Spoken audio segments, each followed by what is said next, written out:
What if you could step into the most iconic tale of Greek mythology? Have you ever wondered what it would truly feel like to carry the blood of a god, where every heartbeat is a reminder that you are both more and less than human? What would it be like to possess a strength that could move mountains, but to also carry a fate that was not your own? A destiny shaped by the jealous whims of those who dwell on Mount Olympus. We're about to journey back to a time of myth and legend in ancient Greece to walk in the sandals of its greatest hero. Before we begin our story tonight, I'm always so curious to know where our community is settling in from. Feel free to share in the comments where you're listening from and what time it is for you as our story begins. Now, find a comfortable spot, let the world outside fade away, and allow yourself to relax. Welcome to Sleeping Scribe, where calming history stories help you unwind and gently fall asleep. Tonight, we'll feel what it was like to be Hercules, a journey that begins not with a choice, but with the thunderclap of a divine birthright. Our story begins in the royal chambers of Thebes, where the air is thick with the sweet, heavy scent of olive oil from lamps burning low against the walls. In a polished wooden crib, a newborn sleeps. His name is Alcides, a name that means strength of Alcaeus, his mortal grandfather.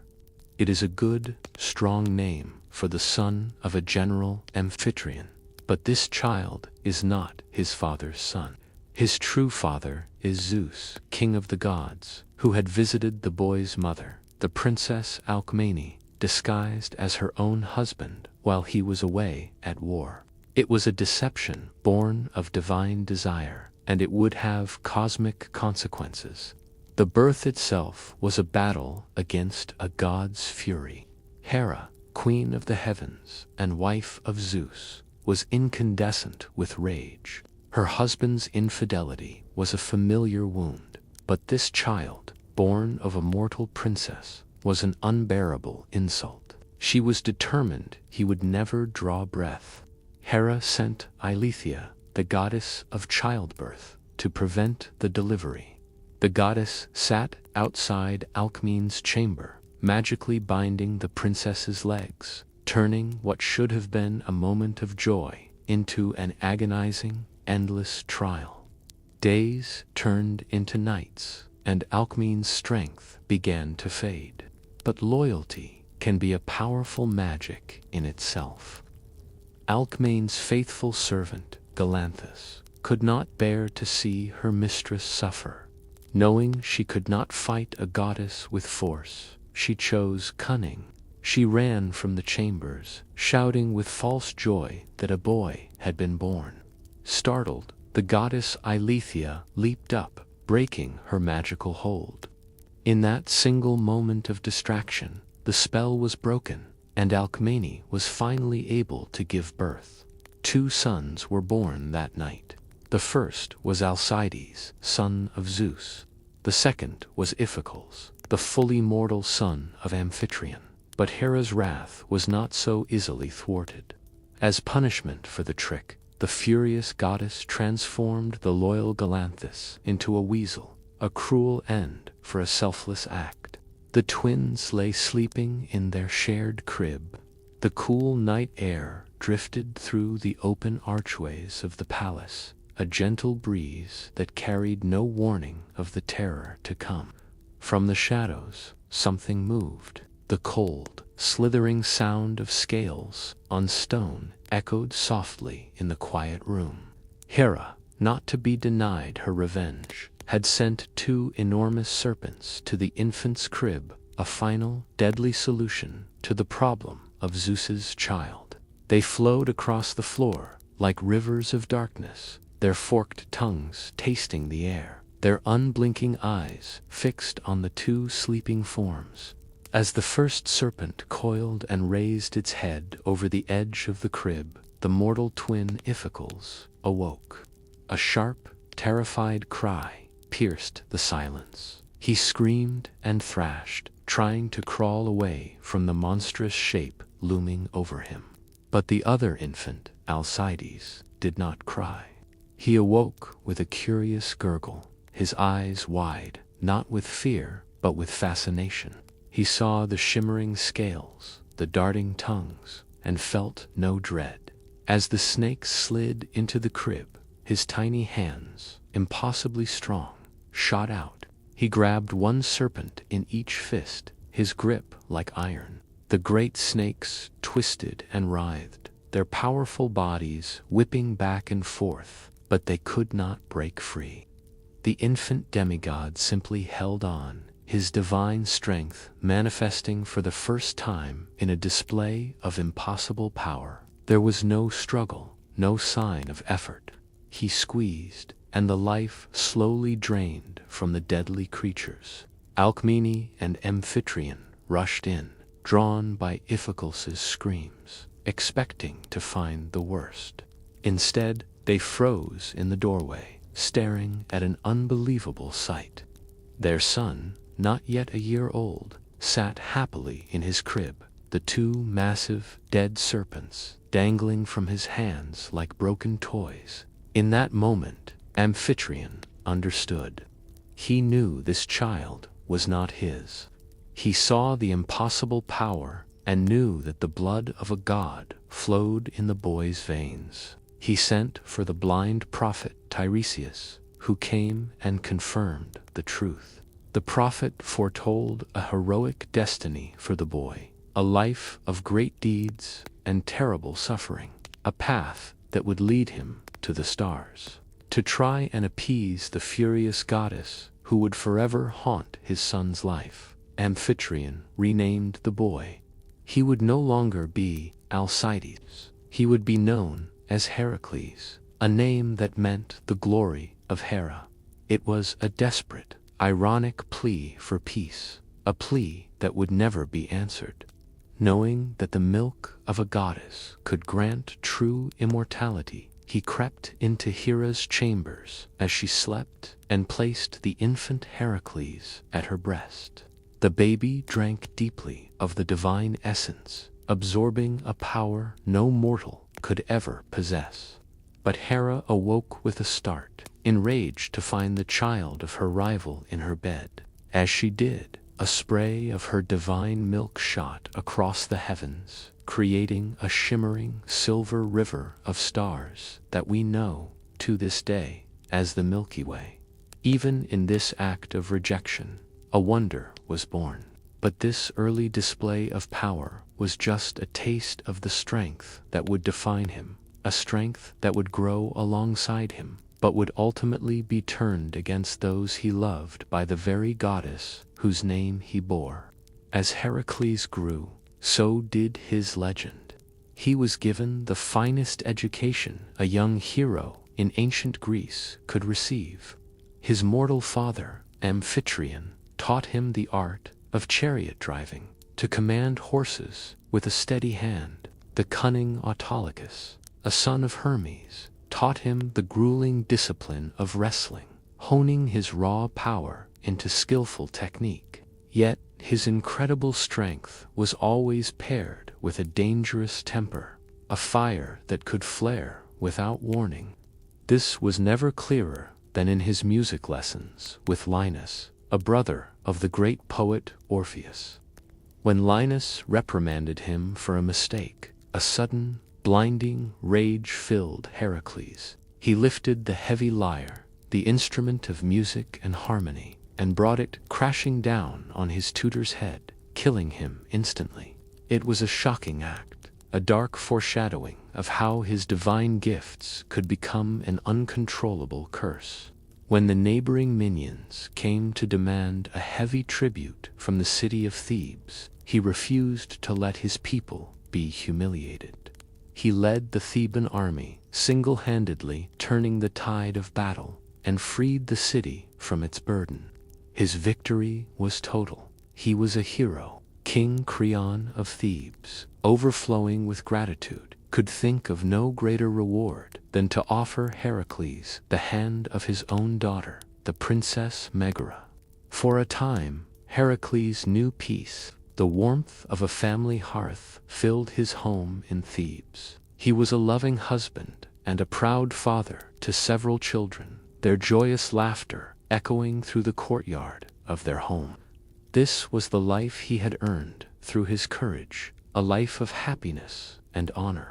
And from her throne on Olympus, Hera watched, and her hatred grew with every moment of his joy. She could not bear to see the son of her rival thrive. If monsters and assassins could not destroy him, she would find a way to make him destroy himself. She commanded this spirit to descend upon Hercules, not as an external foe to be fought, but as an internal poison to corrupt his mind. One evening, as Hercules was home with his family, the curse descended. It did not come like a thunderbolt, but like a dark, disorienting fog, blurring his vision and twisting his thoughts. In his divinely induced hallucination, he saw his greatest enemies, a host of wild beasts sent to destroy him. He fought with all his might against the phantoms his mind had created, his heroic power becoming a tool of unspeakable tragedy. He slew his children, one by one. In some versions of the tale, his beloved Megara also fell victim to his madness. When the last phantom had fallen, the dark fog of insanity finally lifted. The horrifying reality crashed down upon him. The grief was immediate, an unbearable weight that crushed his spirit. The shame was a fire that consumed him from within. It was there that his cousin, the hero Theseus, found him.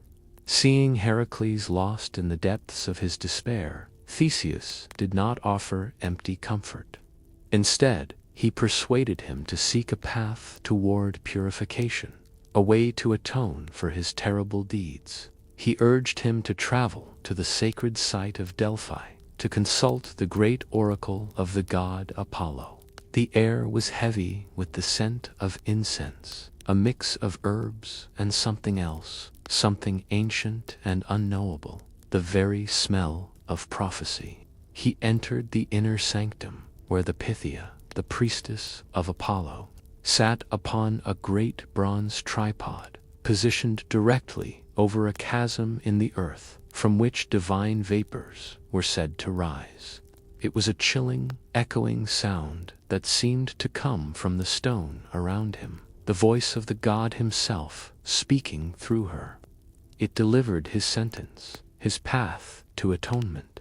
His penance was now clear. To atone for his sins, the oracle decreed he must serve his cousin, King Eurystheus of Tyrants, and complete any 10 labors the king demanded. This was the true beginning of his legend. King Eurystheus was weak and cowardly, and he secretly feared Heracles' immense power. He saw the oracle's decree not as a path for his cousin's redemption, but as an opportunity to be rid of him forever. He devised a series of tasks so dangerous, so seemingly impossible, that he was certain the hero would perish in the attempt. He journeyed to the sun-scorched hills of Nemea, a dry, rocky land where the heat shimmered up from the ground in visible waves. For weeks, he tracked the beast, following its trail of destruction. Hearing tales from terrified villagers about a creature of immense size and terrifying power, they told him it was no ordinary lion, but a monstrous offspring of the dark gods Typhon and Echidna, and that its golden hide was impervious to all weapons. He finally found the lion, and it was more fearsome than any story had described. Its roar shook the very hills, and its claws were sharper than any sword, capable of shredding bronze armor as if it were cloth. Heracles drew his bow, a gift from Apollo, and let loose a volley of arrows. He watched as they flew true, striking the beast directly, only to hear the frustrating thwack as each one bounced harmlessly off its shimmering golden fur. The lion was completely unharmed. Undeterred, Hercules hefted his massive club, a formidable weapon he had fashioned himself from an entire olive tree. He charged the beast, swinging the mighty club with all his demigod strength. He stared in disbelief as he heard a great, splintering crack. His mighty club had shattered against the creature's head. He had to rely on something else. He changed his strategy, turning from a direct assault to a battle of wits. He followed the lion at a distance, observing it, learning its habits. He discovered the creature's lair, a dark cave that ran through a small hill with an entrance on each side. An idea formed in his mind. The air was thick with the smell of dust and the heavy animal musk of the lion. His eyes slowly adjusted to the gloom, and he saw the beast waiting for him, its eyes glowing like embers in the dark. There would be no weapons here, only strength against strength. He lunged forward and wrestled the lion in the close, claustrophobic confines of the cave. He felt its impenetrable fur under his fingers as he struggled to find a grip, its razor claws tearing at his skin. The beast was immensely powerful, but Hercules was the son of Zeus. He wrapped his massive arms around the lion's thick neck, locking them in a chokehold. The monster thrashed and roared, but it could not break his grip. Hercules squeezed, his muscles straining, cutting off the great beast's breath until, at last, its struggles ceased and it fell limp in his arms. His knife could not pierce the hide, nor could his sharpest arrowheads. He sat for a time, pondering the puzzle, and then a clever idea struck him. He carefully took one of the lion's own immense razor-sharp claws and used it to slice into the magical, impenetrable hide. It worked perfectly. From that day forward, he would wear its golden pelt as his signature armor, the head of the great beast serving as a helmet. It was a symbol of his first great victory, a trophy earned, not just with strength, but with intelligence and resolve. He was so shocked that Hercules had succeeded that he forbade him from ever entering the city gates again. From now on, he was to display the proof of his labors outside the walls. For his second labor, Eurystheus devised an even more horrifying task. He sent Hercules to the swamps of Lerna to destroy the Hydra, a multi-headed serpent whose very breath was poison. Our journey now takes us into the foul swamps of Lerna, a place of stagnant water and creeping decay. The putrid smell hung heavy in the air, a sickening mix of rot and marsh gas. Here, in the dark waters, lived the Lernian Hydra. The creature was a living nightmare. It possessed numerous serpentine heads. Some myths say 9, others say as many as 100. And for every head that was cut off, 2 more would immediately grow in its place. To make it truly invincible, its central head was immortal and could not be destroyed by any means. Its blood and breath were so venomous that even its scent, carried on the wind, could be deadly. For this labor, Hercules was not alone. He was accompanied by his loyal nephew, Elos. As they approached the beast's lair near the murky springs of Lerna, Hercules knew he needed a way to draw the creature out into the open. Hissing with rage, the Hydra emerged, its dozens of serpentine heads weaving through the air, the sound echoing across the marsh. The sight was terrifying. The slick, marshy ground underfoot made fighting treacherous and unstable. Hercules moved in, his lion skin protecting him from the snapping jaws, and began his assault. He swung his new club, smashing the creature's heads one by one. But for each one he destroyed, he watched in growing frustration as 2 more sprouted from the bleeding stump, stronger and more aggressive than before. He was not winning. he was making the monster more powerful. As if the regenerating heads were not enough, Hera sent more help for her creature. A giant crab, Carcinus, scuttled out of the swamp and began pinching at Heracles' feet, trying to throw him off balance. But the main problem remained. He was losing ground, and the Hydra's poisonous breath, a foul, acrid stench that burned the eyes and throat, was beginning to weaken him. It was then that he learned a vital lesson, that even the world's strongest man cannot overcome every challenge alone. His nephew, Iolaus, seeing the futility of the fight, had a crucial idea. As Heracles did so, Iolaus rushed in with a flaming torch, or firebrand, and immediately cauterized the bloody stump. The searing heat and the smell of burning flesh filled the air as the wound was sealed, preventing any new heads from growing. They had found the solution. They began to work in perfect tandem. Heracles would smash or slice off a head, and Iolaus would instantly press the firebrand to the neck. One by one, the hissing heads were destroyed until only one remained, the central, immortal head.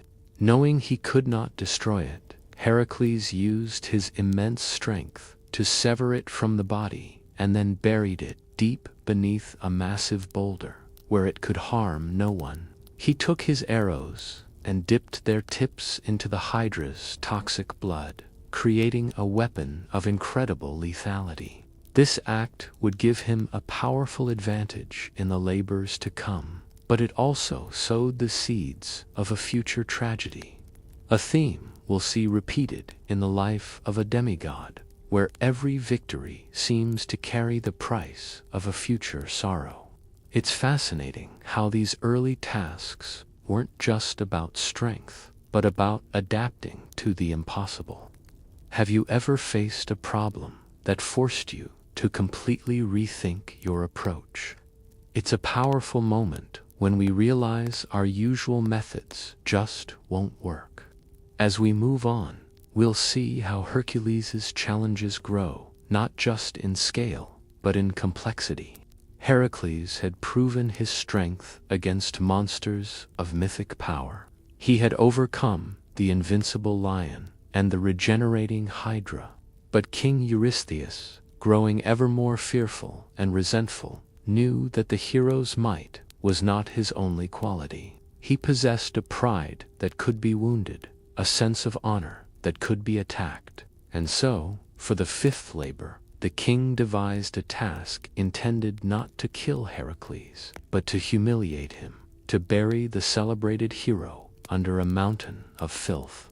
He was commanded to travel to Elis and clean the stables of King Augeas in a single day. This was no ordinary chore. King Augeas was a man of immense wealth, and his greatest treasure was a massive herd of divine cattle, said to be immortal and forever free from disease. These magnificent animals, numbering over 3,000, were housed in a sprawling complex of stables and yards. But for over 30 years, these stables had not been cleaned. Not once. When Heracles arrived, he was met with a sight and a smell that would have stopped any mortal man in his tracks. The overwhelming, eye-watering stench of decades of accumulated filth was a physical force, a cloud of foulness that hung over the entire valley. The lowing and stamping of the thousands of immortal cattle echoed from within the soiled walls. Eurystheus had imagined Heracles on his hands and knees, scooping filth with a shovel for endless hours, a degrading and impossible task. But Heracles had no intention of being disgraced. Standing under the hot sun, he assessed the situation not as a laborer, but as a general assessing a battlefield. He saw the problem not as one of filth, but of physics. He approached King Augeas not with a shovel, but with a proposition. He offered the king a deal. He would clean the stables completely in a single day, and in exchange, he would receive 1/10 of the divine herd. Augeas, a proud and greedy king, looked at the mountains of waste that filled his property, and then at the single man standing before him. Believing the task to be utterly impossible, he laughed and readily agreed to the terms, even calling his son as a witness to the wager. With the deal struck, Hercules did not pick up a single tool of a common laborer. Instead, he walked to the foundations of the great stables. With his bare hands, he tore 2 massive holes in the stone walls, one on each side of the vast complex. Then he strode to the 2 rivers that flowed through the nearby plains, the Alpheus and the Peneus. With his demigod strength, he lifted boulders and dug new channels, redirecting the powerful currents of both rivers from their ancient courses. A deep, rumbling sound echoed through the valley as the landscape was altered by his power. He rerouted their flow directly towards the opening he had made in the stable walls. The result was immediate and spectacular. An immense, rushing roar of water, the combined force of 2 rivers, flooded through the stables. This cleansing torrent was more powerful than 1,000 men with 1,000 shovels. It scoured the stone floors, washed away the grime of 30 years, and carried every last trace of filth out the other side and down into the plains below. In a matter of hours, the job was done. The stables were cleaner than they had been in a generation. Hercules presented himself to King Augeas to collect his payment. But the king had learned that Hercules was performing the task as a labor for Eurystheus, claiming that the hero was already under contract. Augeas refused to honor their agreement and angrily banished Hercules from his kingdom. To make the betrayal complete, when Hercules returned to his cousin, Eurystheus also declared that the labor did not count. He argued that Hercules had worked for payment, even though he never received it, and therefore it could not be considered part of his penance. The injustice was clear, but Hercules had no choice but to accept it. Having proven his mind was as mighty as his muscles, his next journey would require a different skill entirely, diplomacy, as he traveled to the land of the Amazons.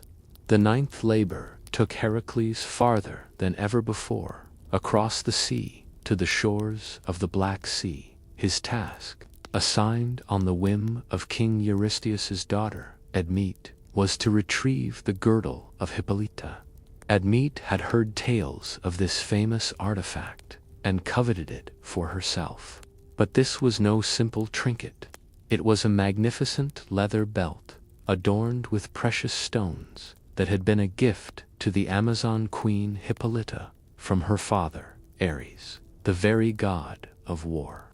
It was the ultimate symbol of her authority and her divine right to rule. Hercules gathered a band of heroes, including his friend Theseus, and they set sail.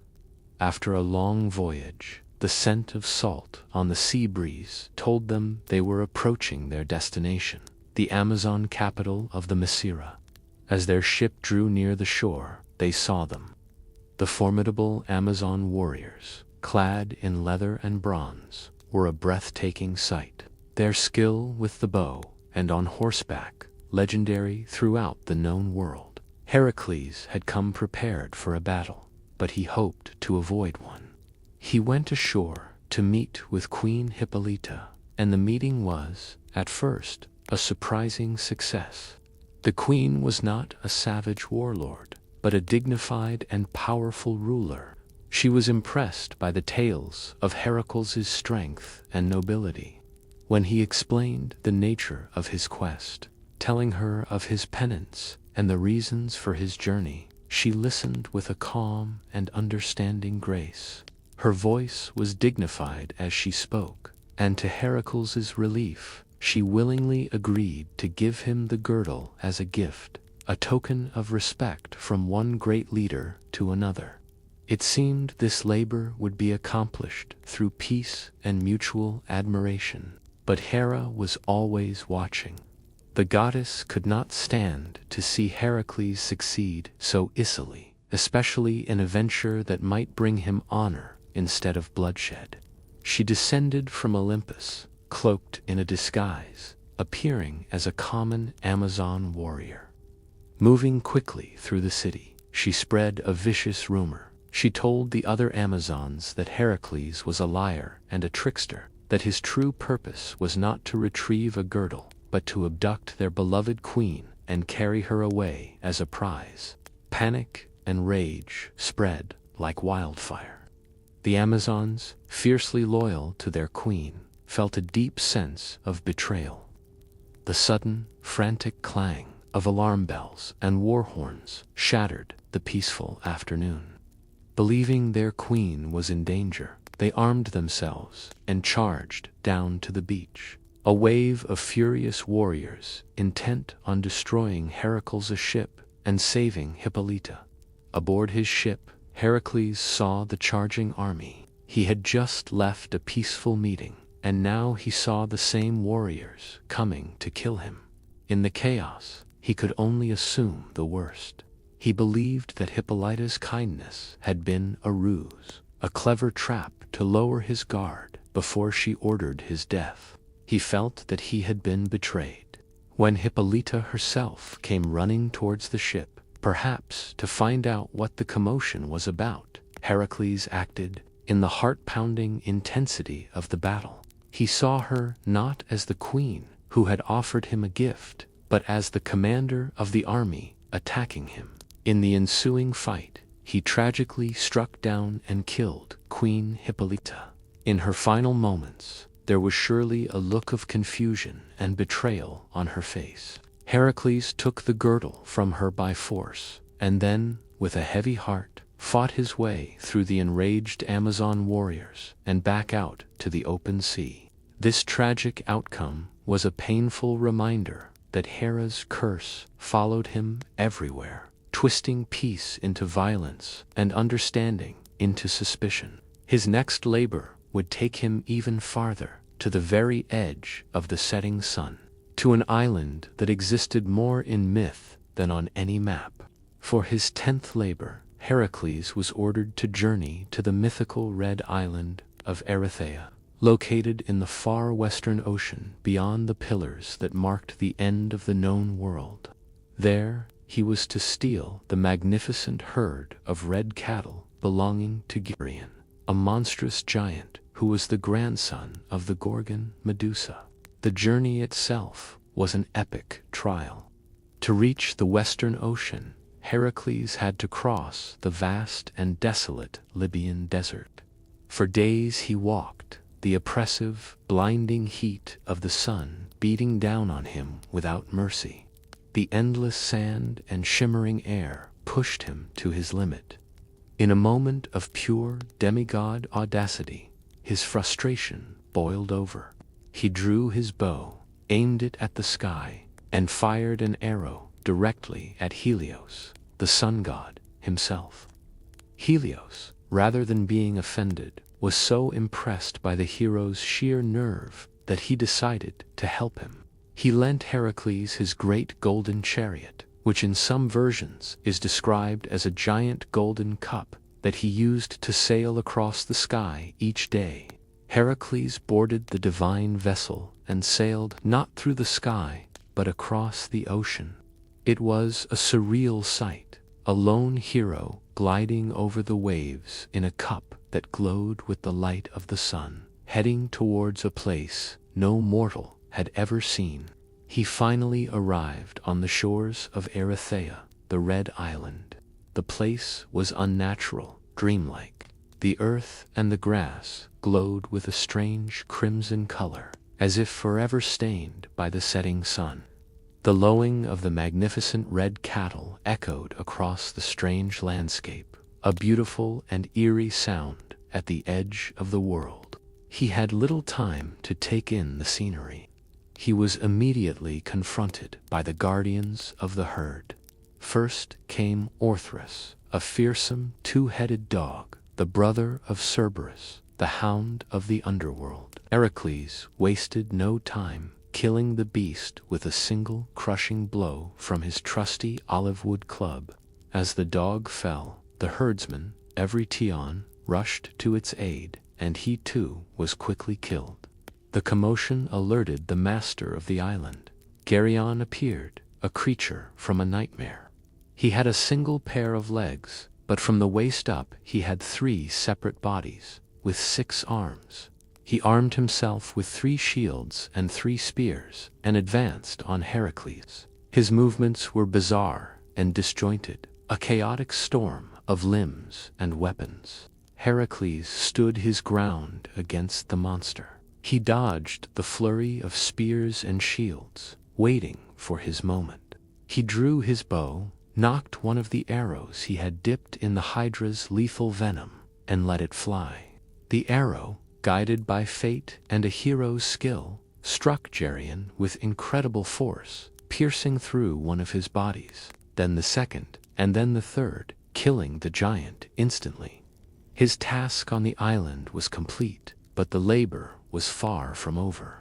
The return journey was fraught with its own challenges, as Hera continued to torment him. She sent a stinging gadfly to madden the cattle, causing the herd to scatter across the lands of Europe. Heracles had to painstakingly track them all down. Then she sent a flood to raise a river to an impassable level, and Heracles had to pile stones in the riverbed to build a causeway for the herd to cross. Eventually, after a long and difficult journey, he delivered the red cattle to Eurystheus, who promptly sacrificed them to Hera, having journeyed to the end of the mortal world. Heracles' final labors would require him to transcend it, first by dealing with the gods themselves, and then by descending into the land of the dead. For his 11th and seemingly penultimate labor, Heracles was given a task that sounded more like a fairy tale than a hero's quest. He was to bring back the golden apples from the garden of the Hesperides, but these were no ordinary apples. They grew on a sacred tree that was a wedding gift from Gaia, the Earth Mother, to Hera when she married Zeus. The garden itself was located at the western edge of the world, a magical place tended by the Hesperides, beautiful nymphs of the evening and twilight. And guarding the tree itself was Ladon, a massive, terrifying, 100-headed dragon that never slept. Stealing from Hera's own wedding tree was Heracles' most dangerous insult to the goddess yet. The first problem was that no one knew where the garden was. His quest first became a search for knowledge. He was told to find Nereus, the wise and ancient old man of the sea, a god who could change his shape at will. Heracles found him sleeping on the shore and seized him. The sea god instantly transformed, shifting from a lion to a snake, to fire, to water. But Heracles held on with his unbreakable grip until the god gave up and revealed the garden's location. On his long journey, he passed through the Caucasus Mountains and came upon a sight of great sorrow. There he found the Titan Prometheus, chained to a rock as eternal punishment for giving fire to mankind. Every day, a great eagle would descend and eat the Titan's liver, which would regrow overnight, only for the torment to repeat. Moved by the Titan's suffering, Heracles drew his bow and killed the eagle, freeing Prometheus from his daily agony. In profound gratitude, Prometheus offered Heracles some crucial advice. He warned him not to try and take the apples himself, for the garden was a place of divine magic. Instead, he should seek the help of the Titan Atlas, whose daughters, the Hesperides, tended the garden. Heracles found Atlas at the edge of the world, a figure of immense power and eternal despair. He was the Titan condemned by Zeus to hold the heavens upon his shoulders for all time. Hercules approached him with an offer. If Atlas would go into the nearby garden and fetch the golden apples for him, Hercules would take his burden and hold up the sky in his place. Atlas, desperate for even a moment's respite from his crushing load, eagerly agreed. Slowly and carefully, the great burden was shifted. The moment the weight of the heavens settled upon Hercules, he understood true suffering. It was an immense, crushing, and unimaginable weight, a pressure that threatened to grind him into dust. It was the weight of every star, every cloud, every inch of the blue expanse, but he held strong. Atlas, meanwhile, feeling freedom for the first time in ages, walked into the shimmering, magical light of his daughter's garden. It was a place where it was always twilight, and the sound of the nymphs' beautiful, ethereal singing floated on the air.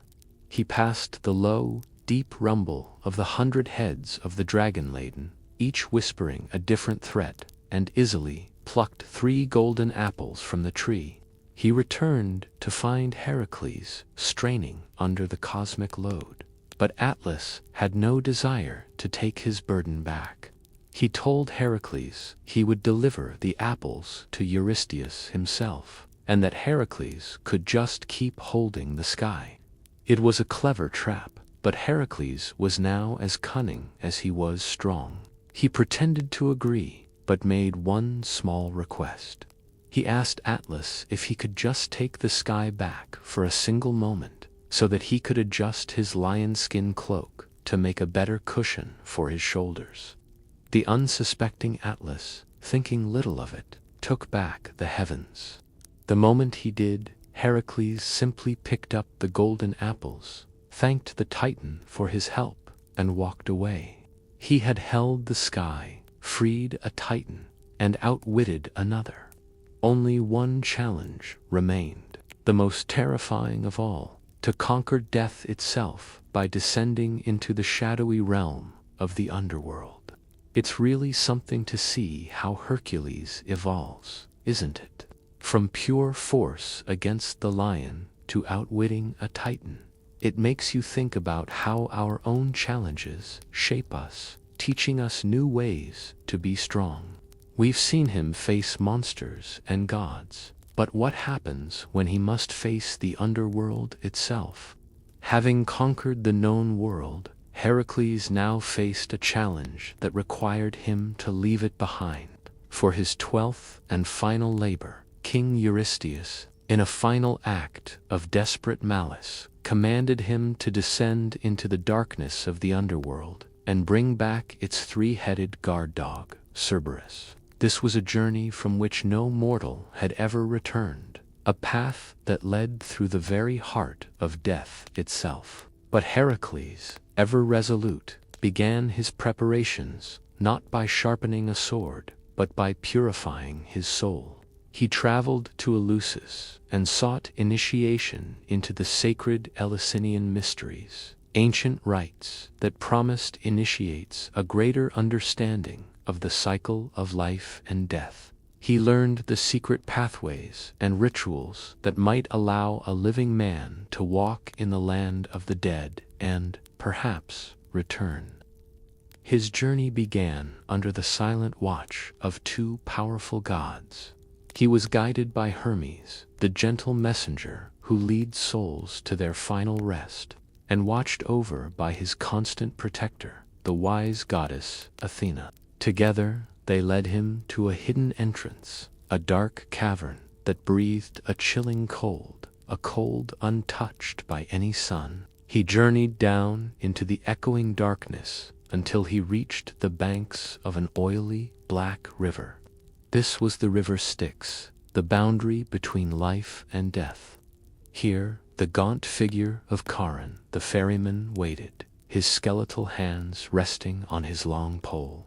Hercules paid the ferryman his toll and was poled across the dark, silent water, leaving the world of warmth and light behind him. The atmosphere of the underworld was one of profound, echoing silence, broken only by the faint, dry whispers of the shades of the dead. As Hercules, a being of warm blood and vibrant life, walked among them, they fled from his presence like dry leaves in a wind. He saw the faces of fallen friends and vanquished foes, their features pale and indistinct, their passions and hatreds now just faint memories. In a strange and somber encounter, he even engaged in a wrestling match with the ghostly shade of the hero Meleager, a contest of strength with no weight or substance. Venturing deeper, he found his cousin, an old friend Theseus, trapped in the darkness. Years before, Theseus had foolishly attempted to abduct Persephone, the queen of this realm, and as punishment he had been magically bound to a chair of forgetfulness, doomed to sit for eternity. With a mighty effort, Heracles strained against the divine magic, his muscles bulging as he pulled his friend free from the stone, rescuing him from an eternal fate. Finally, he stood before the obsidian throne of Hades and his queen, Persephone. He did not approach them with arrogance or threats, but with a quiet respect for their domain and their power. He explained his quest, the final labor of his long penance. Hades, the stern king of the dead, was impressed by the hero's courage and his dignified politeness. He agreed to let Heracles attempt the task, to borrow the guardian of his gates. But he gave one single formidable condition. He must subdue the beast without the use of any weapons. Heracles agreed. He traveled to the gates of Acheron, where the monstrous hound of hell kept its vigil. Cerberus was a terrifying sight, a massive dog with 3 snarling heads, a tail that was a living serpent, and a mane of writhing snakes. The moment it saw him, it let out a deafening series of barks, a sound of pure damnation that echoed through the lifeless caverns. Heracles braced himself, protected only by his impenetrable lion-skin cloak, and lunged. He wrestled the great beast, its 3 heads snapping and biting, its serpent tail whipping and striking. He ignored the bites and the stings, focusing all of his immense strength on its powerful body. He wrapped his arms around the creature's necks and squeezed with all his might. The beast struggled and howled, but slowly its power began to fade under the impossible pressure. He squeezed the beast into submission, and then, half carrying, half dragging the whimpering guardian of hell, he began the long journey back to the surface. He emerged into the sunlight, the monstrous dog blinking and snarling in the unfamiliar brightness. He presented the beast to King Eurystheus, who took one look at the 3-headed monster from the depths of hell and shrieked in terror. The cowardly king leaped into a large, bronze storage jar, hiding from the sight, begging Heracles to take the creature away. Heracles dutifully returned Cerberus to the underworld, his final labor complete. Having completed the final labor and shown hell itself to his cowardly master, Hercules was finally free. His penance was paid, his sins atoned for. But for a man defined by struggle, the quiet landscape of peace would prove to be the most challenging territory of all. His great odyssey of penance was over. Heracles was free, but he was also adrift. For years, his life had been a series of impossible tasks. Now, without a quest, he wandered, a hero without a purpose, seeking a way to build a new life, to find a peace that had so long been denied him. His journey led him to the kingdom of Ochelia, ruled by King Eurytus, the very man who had once taught him the art of archery. It was here that he saw the king's beautiful daughter, Iole, and fell in love. Eurytus, proud of his own skill with the bow, offered his daughter hand in marriage to any man who could defeat him and his sons in an archery contest. Hercules, the world's greatest archer, accepted the challenge. The contest was held in the great hall of the palace.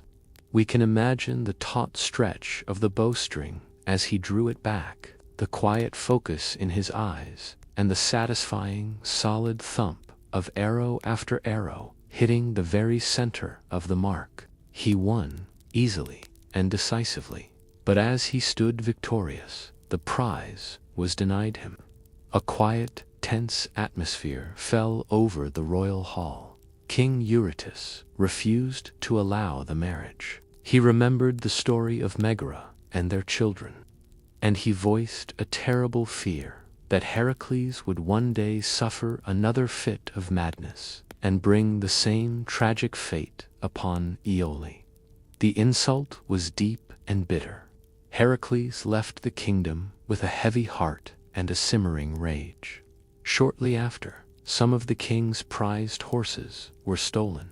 One of Eurytus's sons, a young man named Iphitus, who believed Heracles was innocent, sought out the hero to ask for his help in finding them. But when he found Heracles, the hero's grief and anger over the insult had festered into a dangerous fury. In a sudden fit of rage, he seized Iphitus and threw him from the high walls of the city, killing him. It was a horrifying act, a murder made even more sinful because it violated the sacred laws of hospitality. To purify himself of this new and terrible crime, Heracles was told by the oracle that he must be sold into slavery for 1 year. He was purchased by Omphale, the queen of Lydia. For the world's strongest man, it was the ultimate humiliation. The queen forced him to wear women's clothing and perform domestic chores alongside her handmaiden. We can imagine the strange and uncomfortable feeling of soft, luxurious silks against his warrior skin as he was made to spin wool and serve the queen. It was a year of quiet shame, a harsh lesson in humility. After his servitude was complete, he continued his wandering, his spirit now humbled. His travels eventually brought him to the land of Caladan, where he met and fell in love with the beautiful princess Deianira. She was his new hope, a promise of a new, peaceful life. But he was not her only suitor. To win her hand, he had to fight the powerful river god. The battle was an epic one. The god was a shapeshifter, a being of primal power. He first turned into a giant coiling snake, which Heracles wrestled as he had the serpents in his crib. Then Achilles transformed into a massive, roaring bull. During the fierce struggle, filled with the sound of rushing water and the roar of the beast, Heracles seized the bull by its horns and, with a final surge of strength, broke one of them off. Defeated, the river god yielded. Heracles had won his bride. With the warmth and feel of Deianira's hand in his, it seemed Heracles had finally found the peace he had sought for so long. They married and started a family. But a chance encounter with a cunning centaur would plant a seed of jealousy and distrust that would ultimately bring about the hero's doom. For a time, life was calm. Heracles and his new wife Deianira traveled together, building a life far from the courts of resentful kings and the shadows of his past labors. One day, their journey brought them to the banks of the river Evenus, a wide and fast-flowing river. A centaur named Nessus worked there as a ferryman, offering to carry travelers across the powerful, cold current. Nessus, seeing the beautiful Deianira, made a seemingly kind offer. He would carry the princess across on his strong back, while Heracles, with his great strength, could swim across on his own. Heracles agreed and waded into the river, but as Nessus reached the middle of the stream, he was overcome with lust. He abandoned his duty as a ferryman and tried to assault Deianira. Her frightened cries echoed across the water, instantly reaching Hercules on the far bank. In a flash, the hero's calm demeanor vanished. He pulled an arrow from his quiver. One of the arrows he had long ago dipped in the lethal venom of the Lernaean hydra. He took aim, and the arrow flew with a swift, deadly whistle, striking the centaur squarely in the chest. The wound was fatal, the poison incurable. As Nessus stumbled to the riverbank, his life draining away, his final thoughts were of revenge. With his dying breaths, he called out to Deianira. He spun a masterful lie, his voice smooth and reassuring. He told her that his blood, now magically mixed with the Hydra's powerful venom, was not a poison, but a potent love potion.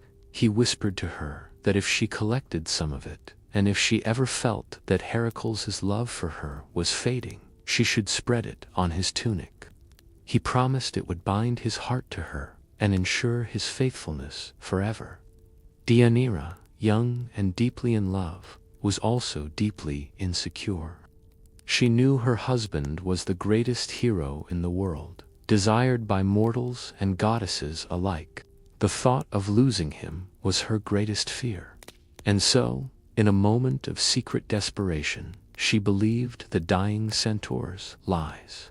As Hercules was making his way across the river, she took a piece of cloth and soaked it in the dark, toxic blood, hiding it away. She kept this charm for many years, a dark secret she hoped she would never have to use, a forgotten seed of doubt planted by a masterful, long-term revenge plan. That vial of blood would remain hidden for years, a forgotten relic of a violent day. But when rumors of Hercules' old love for Iole reached Deianira's ears, her fear and jealousy would lead her to unleash the centaur's final, terrible revenge.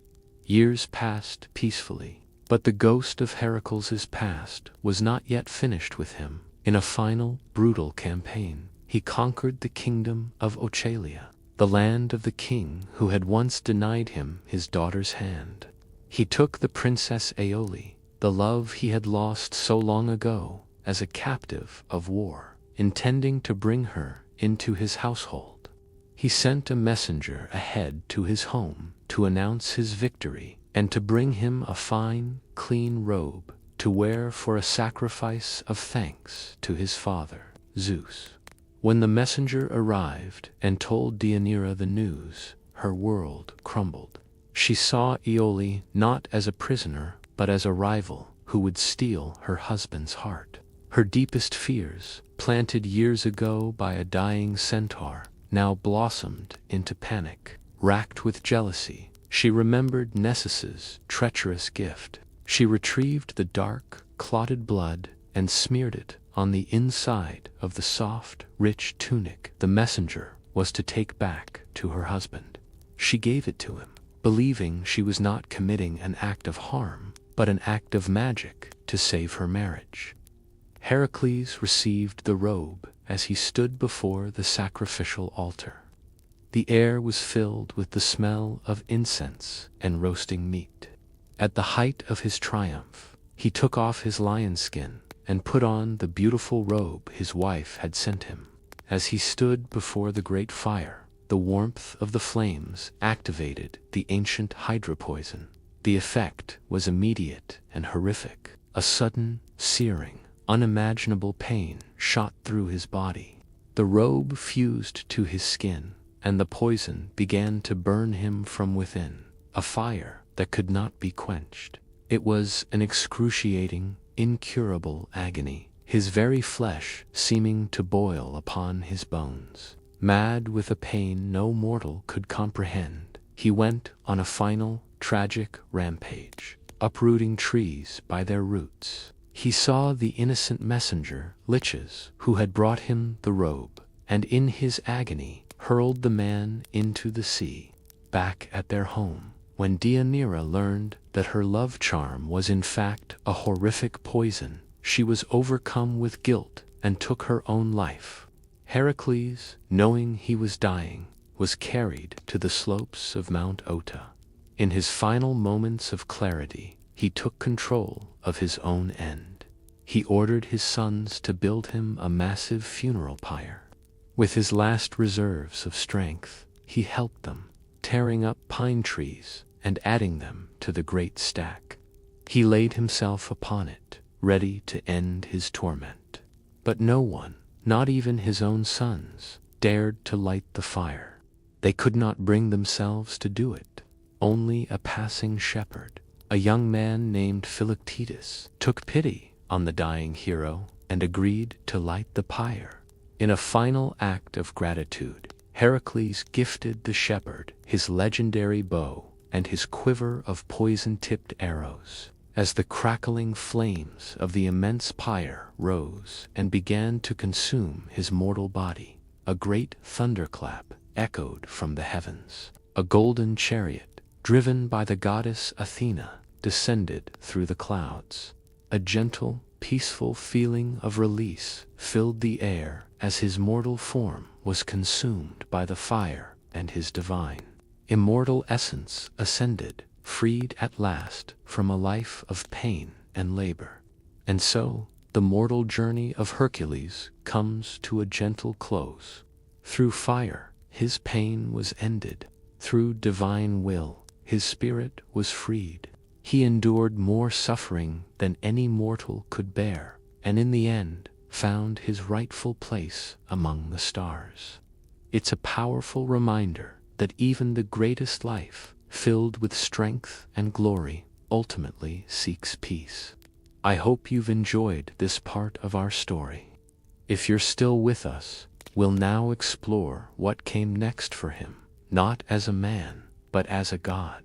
The flames of the pyre on Mount Ota did not consume him. They did not end him. Instead, they performed a final, miraculous act of purification. The fire burned away the last vestiges of his mortal self, the part that could feel pain, the part that was subject to poison and death. It refined him, separating the human from the divine, the ephemeral from the eternal. And what remained was pure spirit, a being of light and strength, ready for his final journey home. He rose with the fragrant smoke, ascending through the clear air of the Greek mountains. The world of men, with all its struggles and its fleeting joys, grew smaller and smaller below him. He passed through the veil of clouds that separates the earth from the heavens, and entered a realm of impossible beauty. This was Mount Olympus, the home of the gods. Everything here was bathed in a gentle, golden light that seemed to emanate not from a sun, but from the very substance of the place itself. It was a light that was warm but not hot, bright but not blinding. It was the light of immortality.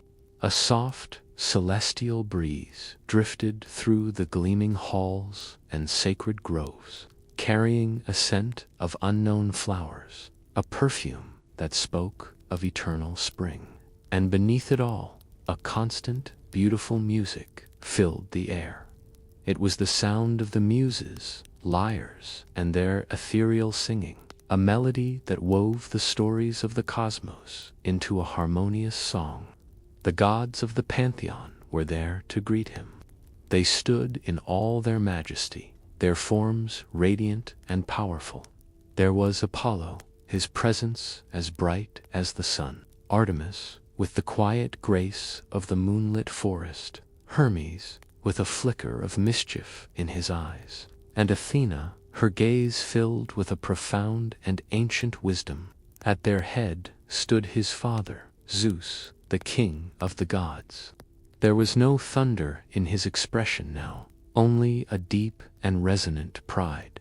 He looked upon Hercules, not as the troubled offspring of a mortal affair, but as a son who had surpassed every trial and earned his rightful place. He welcomed him with an embrace that felt like the foundation of the world, a father's love finally and fully expressed.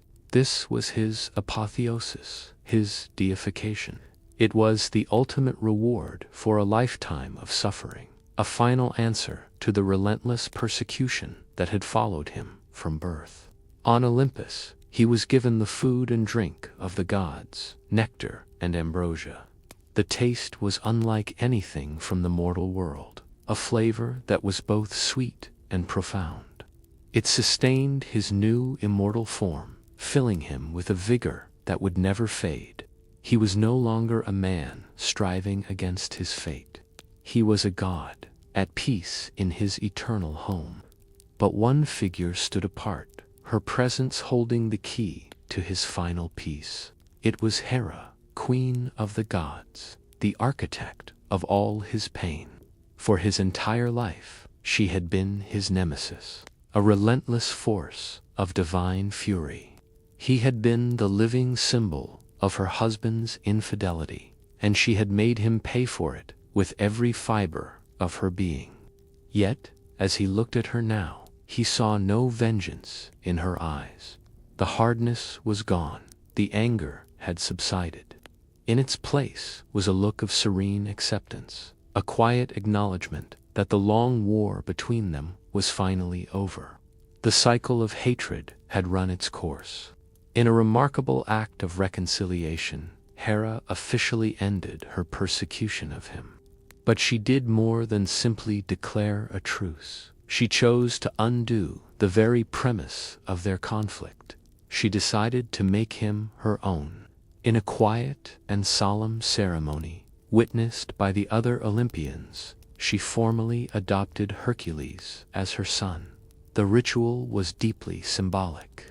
Hercules, the mighty hero, crawled under her flowing robes and emerged on the other side. This act simulated a rebirth, a sacred moment that washed away the past. He was no longer the son of Alcmene, the mortal woman. He was now, in spirit and in law, the son of Hera.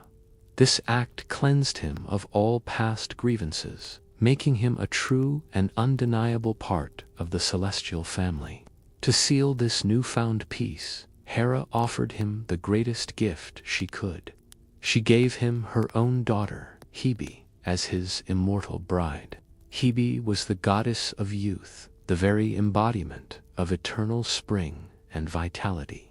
She was beautiful, with a gentle spirit that perfectly complemented his immense strength. Their marriage was a symbol of his final state.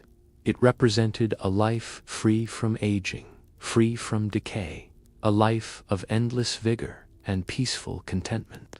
On Olympus, Hercules was no longer a warrior, consumed by a need for atonement. His struggles were over. He was now a god of strength, protection, and heroic endeavor. His power now a source of security for the divine realm, not a curse upon himself. With Hebe, he found a peace he had never known in his mortal life. They had two divine children, sons named Alexiers and Anicetus. Their names were a testament to their father's new existence. Alexiers means he who wards off war, and Anicetus means the unconquerable. They were children of peace and invincibility, born not from struggle, but from reconciliation. Hercules settled into his new role with grace. He often served as a guardian of Olympus, his legendary strength now a shield for the gods. When giants or other cosmic threats rose to challenge the divine order, it was Hercules who stood ready, his power now a protective force used in concert with his family. He had found his place. The hero had come home. While Hercules enjoyed his newfound peace among the gods, his story was far from over in the mortal world. Down below, on the earth, he had reshaped with his labors. The people he had saved and inspired began to honor him in a way reserved for only the greatest figures. His legend was not fading into memory. It was just beginning to be written in stone and in prayer. The memory of Hercules did not simply live on in songs and stories. It became a living faith. Throughout the hills and valleys of Greece and in the heart of its bustling cities, people began to worship the hero who had walked among them. He became one of the most popular and beloved figures in the entire Greek world, a testament to his incredible journey and his connection to humanity. His worship was widespread, touching the lives of everyone from the humble farmer to the aspiring athlete and the powerful ruler. He was a hero for all people. What made the cult of Hercules so unique was its dual nature. He was not simply a god, nor was he merely a celebrated mortal. He was both. This was reflected in the very rituals used to honor him. He received sacrifices as a theos, a true Olympian god, and also as a heros, a deceased hero who retained his connection to the earth. This duality allowed people to connect with him on multiple levels. He was the mighty deity on Olympus, but he was also the man who had known suffering, who understood their struggles intimately. This unique dual status was expressed in the timing and manner of the sacrifices.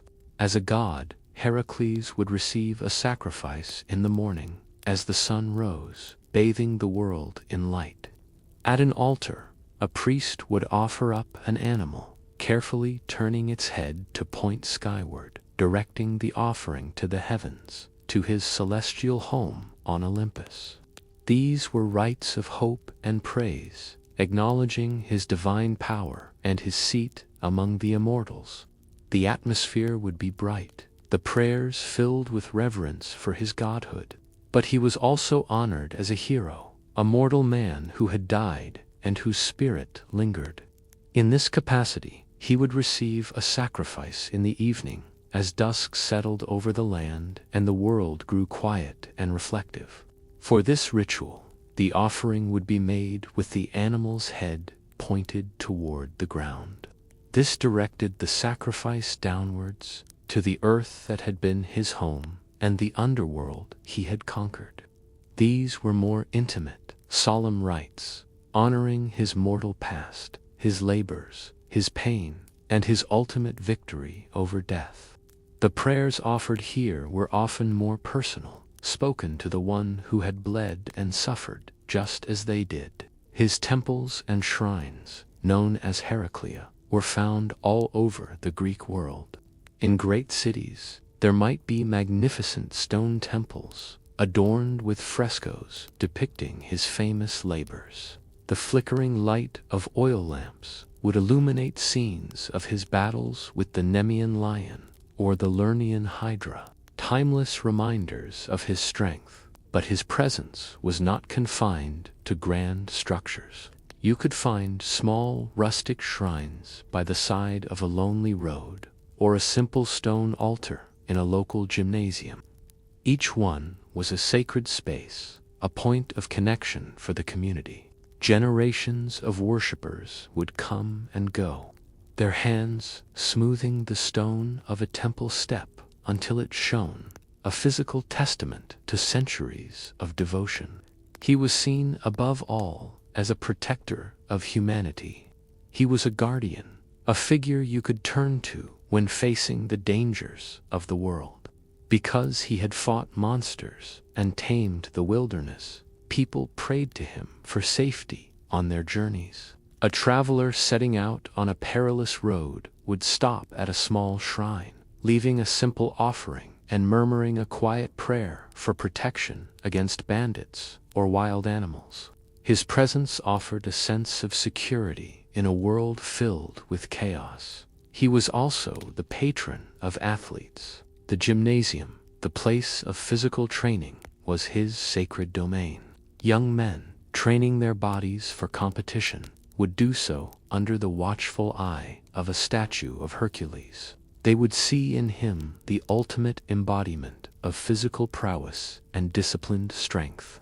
Before an important contest, an athlete would anoint himself with oil, his mind focused, offering a prayer to the hero for the strength and endurance to achieve victory.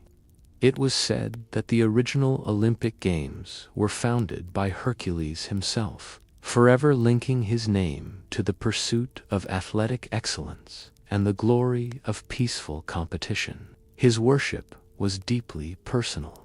Unlike the distant and often fearsome high gods like Zeus or Poseidon, Hercules was an accessible figure. People felt he could understand their pleas because he himself had known the depths of human suffering. He had been cursed, driven mad, forced into servitude, and betrayed. He knew grief and he knew exhaustion. This made him a compassionate ear for the prayers of ordinary people. They prayed to him for the strength to endure a difficult harvest, for the courage to face a personal trial, and for help against the evils and injustices of the world. The sound of these low, murmuring prayers was a constant hum at his many shrines. The reverence for him also served a political purpose. Many of the great aristocratic families of Greece, and later of Rome, claimed direct descent from the hero. By tracing their lineage back to a son of Zeus, they could legitimize their rule, framing their power not as a matter of conquest, but of divine inheritance. To be a descendant of Hercules was to carry a spark of his strength and his right to lead. The air at his altars was thick with the scent of burning laurel leaves and roasting meat, a fragrant offering that rose to the heavens, carrying with it the hopes, fears, and gratitude of a people who saw in this hero the very best of themselves. The reverence for Hercules was not confined to Greece. His story had a power that transcended borders and cultures. As the centuries passed and the influence of Greece began to wane, a new power was rising in the West. The Roman Republic, and later the Empire, began to spread its influence across the Mediterranean. As the Romans encountered Greek culture, they did not destroy it. They absorbed it, adapted it, and made it their own.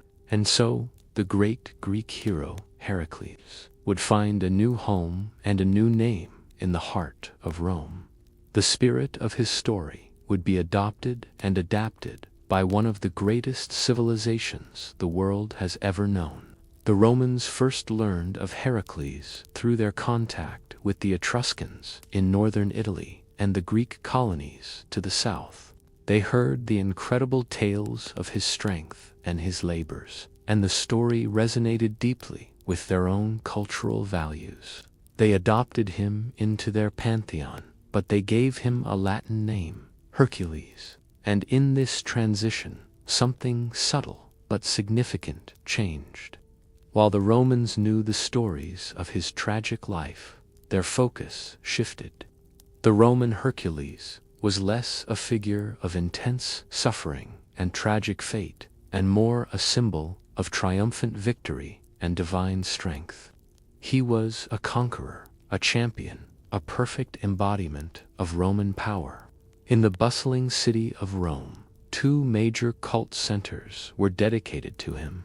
The most ancient and revered was the Era Maxima, the greatest altar. It stood in the Forum Boarium, the city's cattle market, a noisy, crowded place filled with the sounds of commerce and daily life. According to legend, the altar was founded by Hercules himself. The story tells that after he had taken the cattle of the monster Geryon as his 10th labor, he was passing through Italy. While he slept, a fire-breathing giant named Cacus, who lived in a nearby cave, stole some of the precious livestock. Enraged by the theft, Hercules tore the top off the mountain where Cacus was hiding, found the monster, and defeated him in a mighty battle. This story was more than just another tale of monster slaying, because it involved the recovery of stolen goods. It made Hercules a patron of commerce and the marketplace. Roman merchants, setting out on a risky trade venture or celebrating a successful deal, would come to the Era Maxima to make an offering. It was a common practice for them to tithe 1/10 of their profits to the altar of Hercules, seeking his continued favor and protection for their wealth. This connected him directly to the economic heart of Rome, making him a very practical and important god in the lives of its citizens. His name became woven into the fabric of everyday language. The phrase "Hercule" was a common oath used by people from all walks of life. It was an exclamation of surprise or an affirmation of a statement, much like saying "by Hercules" or "my goodness" today. The fact that his name was used so casually shows just how deeply integrated he was into the Roman consciousness. He was not a distant, abstract deity, but a constant presence in their world. This powerful image of Hercules as a symbol of ultimate strength and divine favor was not lost on Rome's rulers. Roman emperors, who often sought to present themselves as living gods, found in Hercules the perfect model. The Emperor Commodus, in the late 2nd century AD, took this identification to an extreme. He famously had himself depicted as Hercules in numerous statues. You can still see them today. The cold, impressive marble capturing the emperor's face on the hero's powerful body, complete with the iconic lion skin draped over his head and the gnarled club in his hand.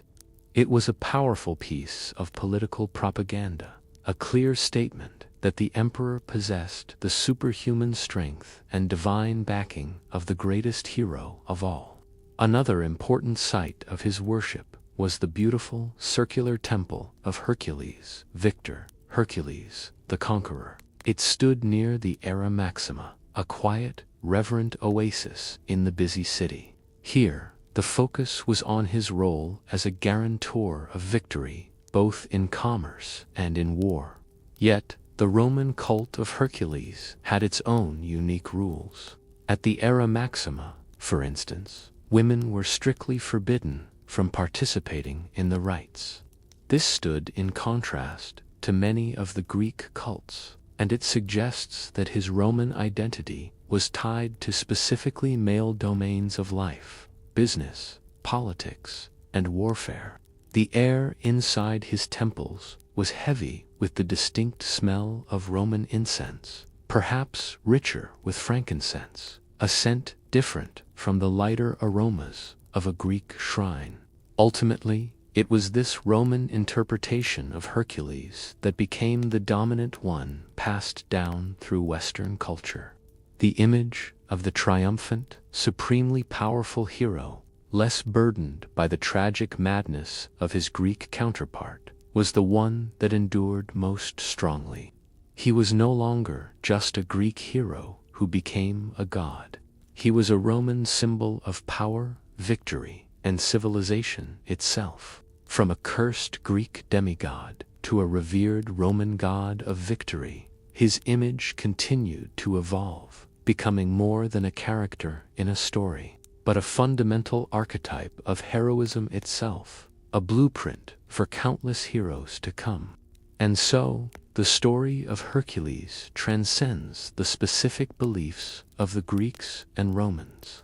It settles into the deeper layers of our collective imagination, becoming a timeless blueprint for what it means to be a hero. His life, with all its impossible trials, its tragic flaws, and its final, glorious triumph, provides the structure for the hero's journey, a pattern that we see echoed in our stories even to this day. When we look closely at his myth, we are looking at a foundational narrative of Western culture. Hercules embodies the classic hero's journey.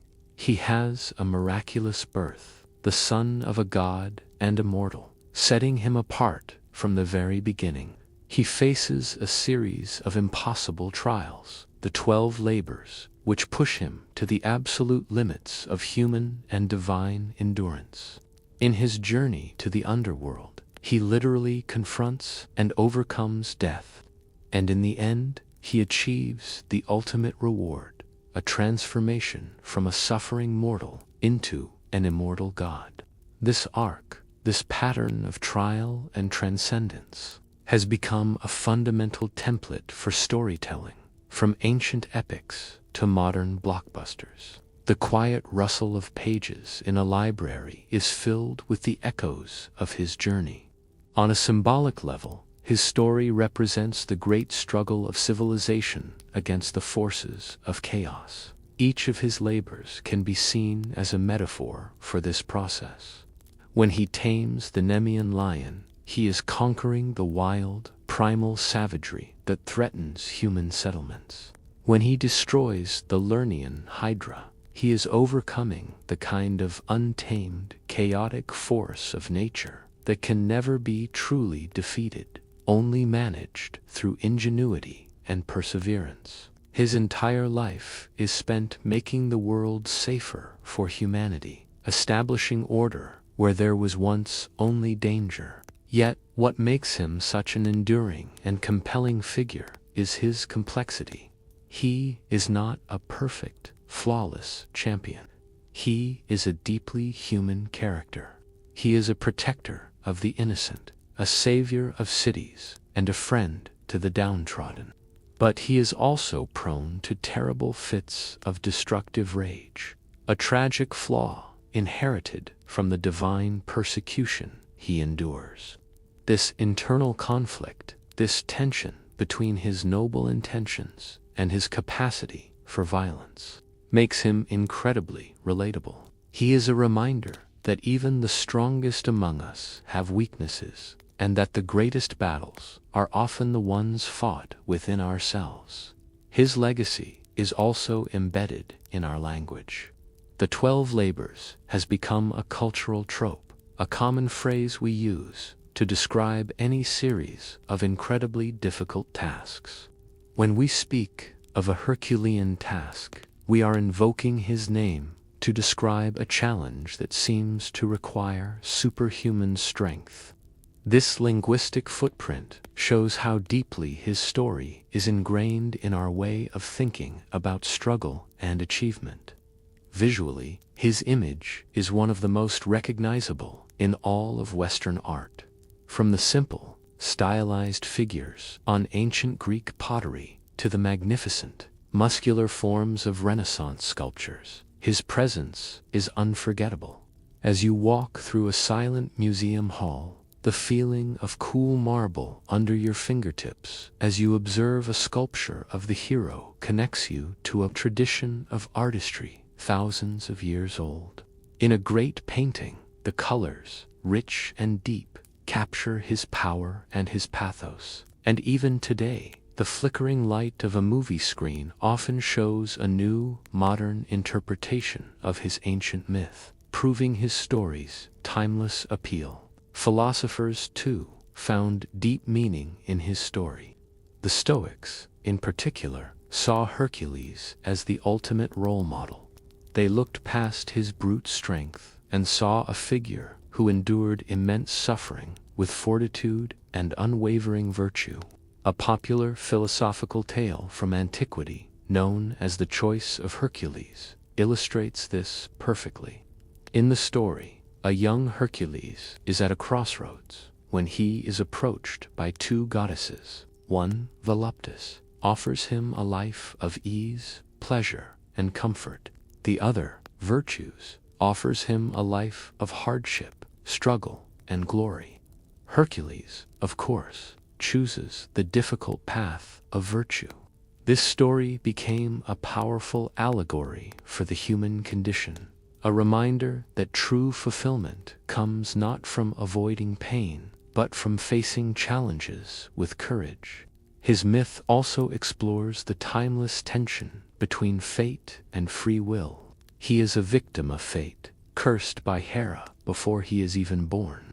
Yet, he is also a figure of immense will. He does not simply surrender to his curse. He actively chooses to pursue atonement. He seeks out the oracle. He accepts his labors, and he chooses, again and again, to persevere against impossible odds. His story suggests that while we may not be able to control the circumstances of our lives, we always have the power to choose how we respond to them. Ultimately, Hercules becomes an archetype of humanity's incredible potential to overcome the darkest circumstances through sheer perseverance.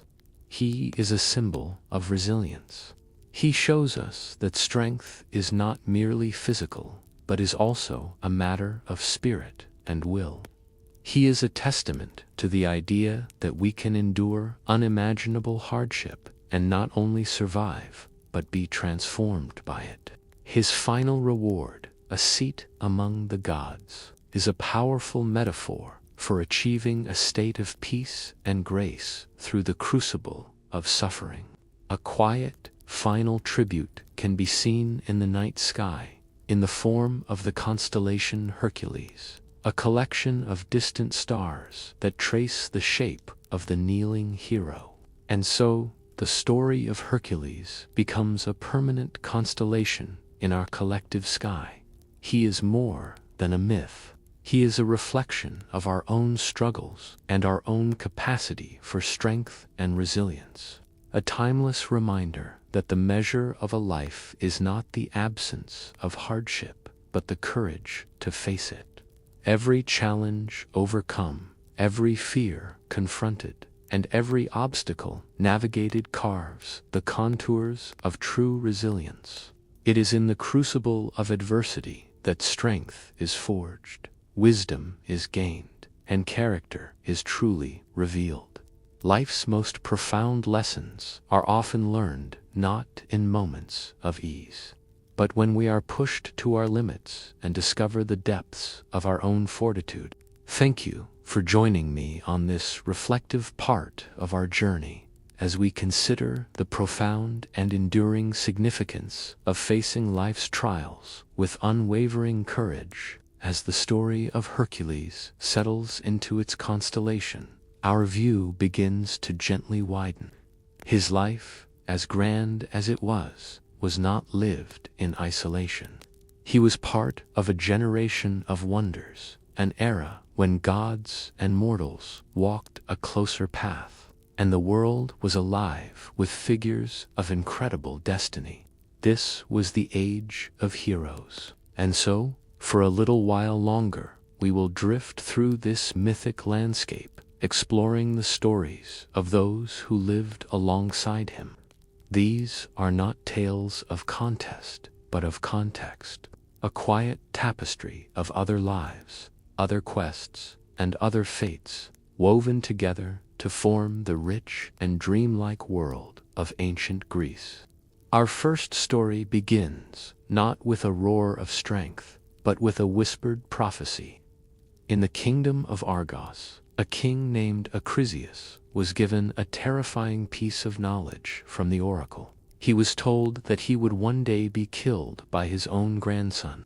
Fear took root in the king's heart, a cold and creeping dread that twisted his love for his only daughter, Danae, into something sharp and cruel. To prevent the prophecy from ever coming to pass, he built a chamber of bronze, a room with no doors and no windows, and there he locked his daughter away from the world, a prisoner of her own father's fear. But fate cannot be so easily cheated, and the gods see even into the darkest of places. Zeus, the king of Olympus, looked down upon the lonely princess and was moved by her plight.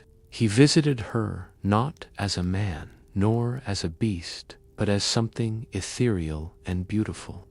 He became a gentle shower of golden rain, a cascade of shimmering light that seeped through the cracks in the bronze roof.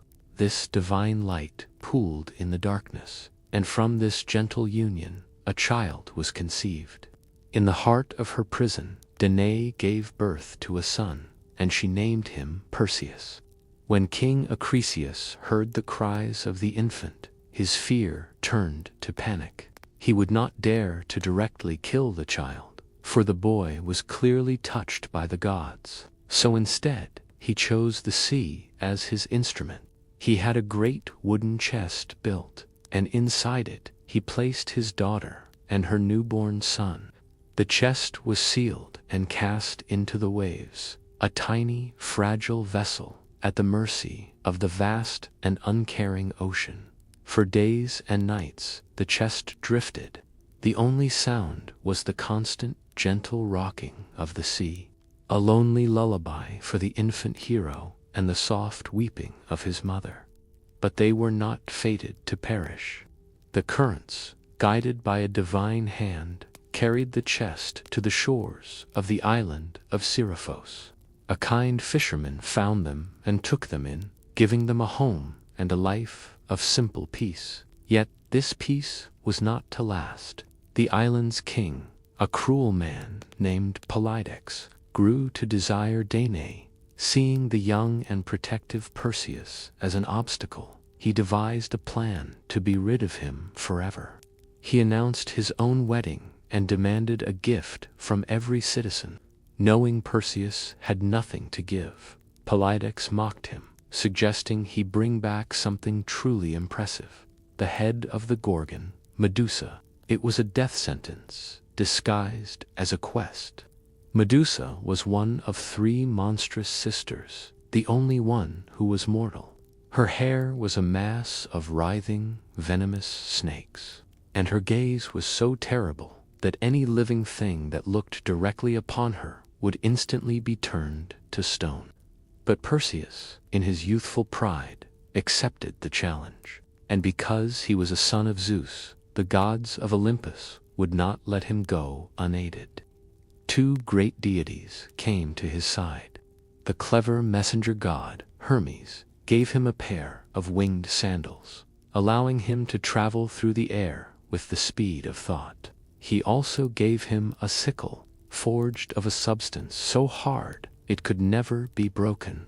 The wise goddess Athena, his half-sister, gave him a shield of polished bronze, its surface so bright it shone like a mirror. She instructed him carefully on how to use it.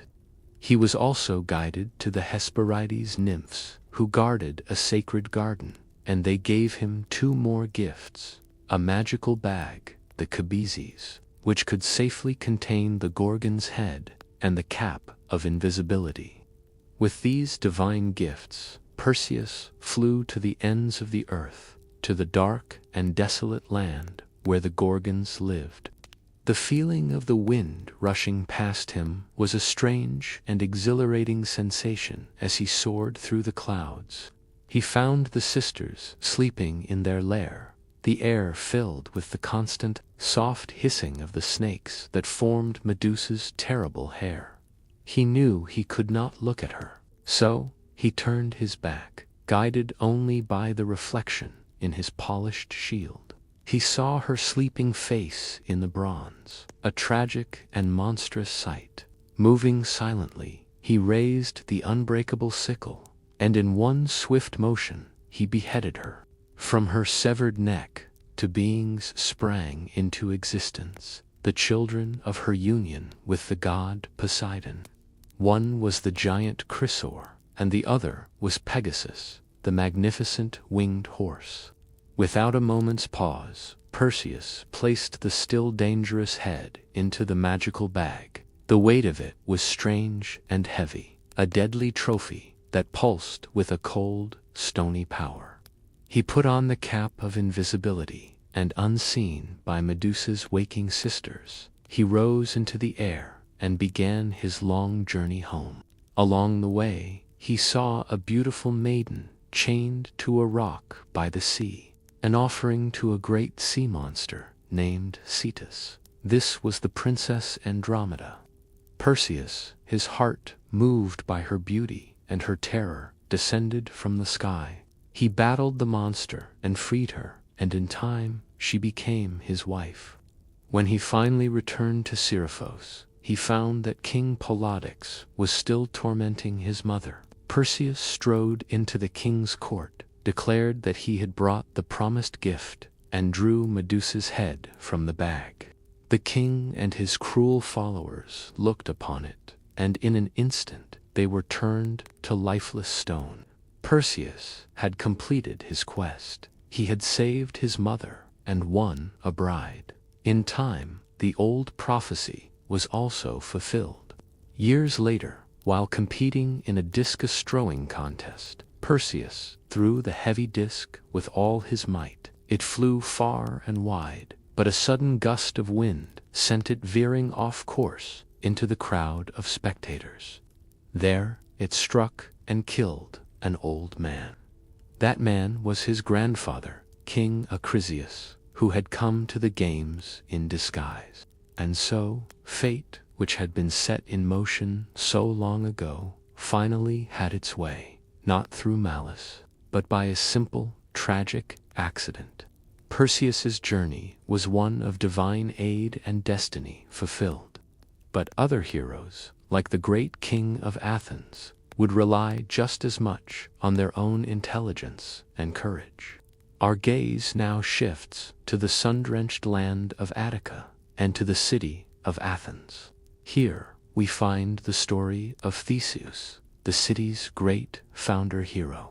His tale is not one of distant, divine quests, but of clearing the land of monsters and weaving a city together through courage and intellect. His origins were shrouded in a small mystery. He was the son of a princess, but his father was either the mortal king Aegeus of Athens or the mighty sea god Poseidon himself.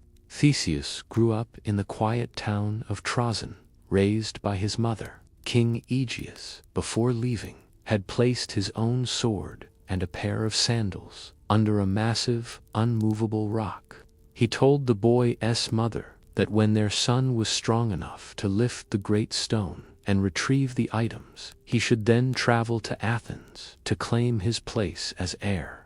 For years, the rock stood as a silent challenge. The young Theseus would place his hands against it, feeling the cool, smooth stone, pushing with all his might, and for years it would not budge. But he grew, and his strength grew with him, until the day came when he set his shoulders against it, pushed, and felt the great weight finally shift. Beneath it lay his inheritance. With the sword and sandals, he set out on the dangerous road to Athens. He chose not the easy path by sea, but the treacherous one by land, for he wished to make a name for himself. The road was plagued by bandits and monsters, and Theseus decided to clear it, one villain at a time. This journey became his own version of the labors. He faced cruel men like Procrustes, who would stretch or cut his victims to fit a terrible iron bed, and Siren, who would kick travelers off a cliff to be eaten by a giant turtle. In each encounter, Theseus used a combination of strength and cunning, defeating each villain with their own wicked methods. He arrived in Athens not as an unknown boy, but as a celebrated hero. In the city, however, he found a deep sadness. Athens was living under the shadow of a terrible tribute demanded by King Minos of Crete years earlier. Minos's son had been killed in Athens, and in retaliation, the powerful king demanded a grim payment every 9 years. 7 of Athens's finest youths and 7 of its most beautiful maidens were to be sent to Crete, where they would be sacrificed to a monstrous creature, the Minotaur. The Minotaur was a creature of horror, with the head and tail of a bull, but the body of a man. It was born of a curse, and lived in the center of the labyrinth, a vast and inescapable maze built by the master inventor, Daedalus. The corridors of the labyrinth were dark and twisting, filled with the smell of damp stone and a faint bestial odor that grew stronger the deeper one went. To be sent into the maze was to be lost in darkness and then devoured. Theseus, his heart breaking for the weeping families, declared that he would put an end to this horror. He volunteered to go as one of the 7 youths, vowing to enter the labyrinth and slay the beast. His father, King Aegeus, was filled with dread, but he could not dissuade him. They agreed upon a signal. The ship that carried the tributes always flew a black sail, a symbol of mourning. If Theseus was successful, he was to change the sail to a white one for the return journey, so that his father, watching from the cliffs, would see the sign of victory from afar. When the Athenians arrived in Crete, the noble bearing of Theseus caught the eye of King Minos's daughter, the Princess Ariadne. She fell in love with the brave young prince and could not bear the thought of him being lost in the maze. She sought out the labyrinth's architect, Daedalus, who took pity on her and gave her a secret. That night, Ariadne went to Theseus and gave him two gifts, a sword and a simple ball of thread. She told him to tie one end of the thread to the entrance of the labyrinth and to let it unspool as he walked. It would be his only guide back to the light.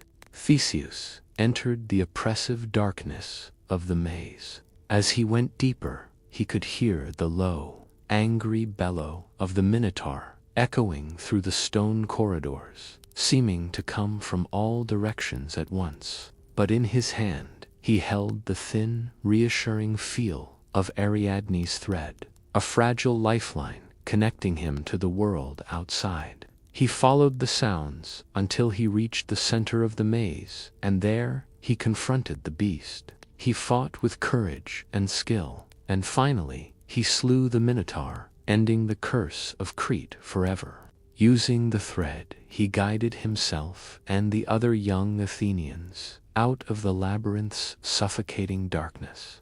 They fled to their ship, taking Ariadne with them, and set sail for home. But in the joy and confusion of their victory, a tragic mistake was made. Theseus, his mind, perhaps on his journey or his future, forgot his promise to his father. On the deck of the ship lay the white sail, neatly folded, a forgotten symbol of his success. The ship sailed on, its black sail still flying high against the sky. In Athens, King Aegeus stood on the cliffs day after day, his eyes scanning the horizon. When he finally saw the ship approaching, his heart soared with hope, only to be shattered. He saw the black sail, believing his son was dead. The old king was overcome with a grief so profound that he threw himself from the cliffs into the sea below. And from that day on, the sea was named the Aegean in his memory. Theseus returned not just as a hero, but as the new king of Athens, his reign beginning with a deep and personal sorrow. He was a hero of the city, a bringer of order. But some heroic journeys were not solitary, but undertaken as a grand company, like the epic voyage of the Argo. Our story now drifts out to the open sea, to the deck of the most famous ship in all of Greek mythology. We gently board the legendary Argo and join Jason and his crew of heroes on their epic quest for the Golden Fleece. This is a tale of a grand sea voyage, of teamwork against impossible odds, and of the powerful magic of a foreign princess. It is a journey that even the mighty Hercules was, for a short time, a part of. The story begins in the kingdom of Iolcus, where a young prince named Jason was the rightful heir to the throne. But his uncle, a ruthless man named Peleus, had usurped the throne and lived in constant fear of being overthrown. An oracle had warned Peleus to beware of a man who would come to him wearing only one sandal. Years later, Jason, now a young man, arrived in Iolcus to claim his birthright. On his journey, he had carried an old woman across a flooded river, losing one of his sandals in the mud.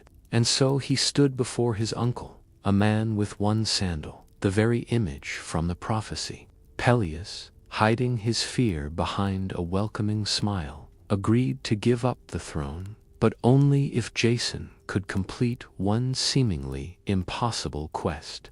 He was to sail to the distant, unknown land of Colchis, at the very edge of the world, and bring back a legendary treasure, the Golden Fleece. It was the fleece of a magical winged ram, and it was guarded by a sleepless dragon. Peleus was certain that Jason would never return. But Jason was not deterred. He sent out a call across all of Greece, assembling a crew of the greatest heroes of the age. The names of those who answered were a roll call of legends. There was Hercules, with his unmatched strength. There was the musician Orpheus, whose lyre could charm rocks and trees. There were the twin heroes, Castor and Pollux, and many more, a company of 50 heroes. They were called the Argonauts, named after their magnificent ship, the Argo. The Argo itself was a marvel. It was built with the help of the goddess Athena, and it was said to be the fastest ship ever to sail the seas. Into its prow, a piece of speaking timber was fitted, taken from the sacred oak trees of the Oracle of Dodona. This magical prow could whisper prophecies and offer guidance on their long and perilous journey. As they set sail, the gentle creaking of the ship's timbers and the rhythmic splash of 50 oars dipping into the blue sea was a sound of hope and high adventure. Their journey was filled with challenges.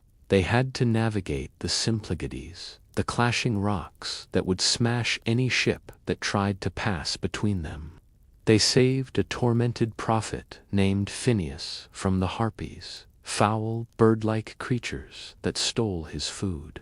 Throughout their trials, the enchanting music of Orpheus's lyre often saved them. Its beautiful melodies, soothing savage beasts and calming treacherous waters. It was during this voyage that Hercules left the quest. His young companion, a boy named Hylas, went ashore to fetch water from a spring. The water nymphs who lived there were captivated by his beauty and pulled him down into the water with them to live forever in their underwater grotto. Hercules was overcome with grief. He plunged into the forest, shouting Hylas's name, his desperate search making him oblivious to everything else. The Argo, with a favorable wind, had to sail on without him, leaving the great hero behind. After many more adventures, the Argonauts finally reached the distant land of Chalcis. Its king Aeetes was furious that they had come to take his most prized possession. He agreed to give Jason the fleece, but only if he could complete a series of impossible tasks. He had to yoke a pair of fire-breathing bulls with bronze hooves and plow a field with them. The warm, heavy breath of the great beasts was a terrifying thing to behold. Then he had to sow the plowed field with dragon's teeth, from which would spring an army of stone warriors that he had to defeat. It seemed hopeless, but help came from an unexpected source. The king's own daughter, the young princess Medea, was a powerful sorceress and a priestess of the goddess Hecate.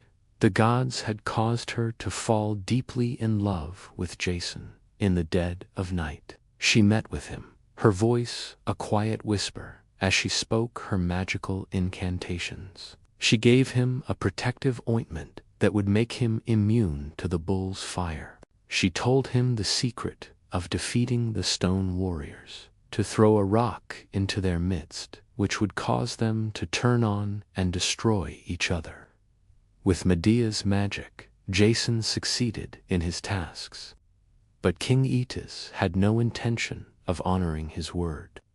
That night, Medea led Jason to the dark, sacred grove where the golden fleece was kept. It hung on the branch of an ancient oak tree, its divine wool casting a brilliant, golden glow that lit up the clearing. Guarding it was a huge serpent, a dragon that never slept. Once again, Medea used her magic, chanting a soft lullaby and sprinkling sleeping herbs that finally caused the great dragon's eyes to close.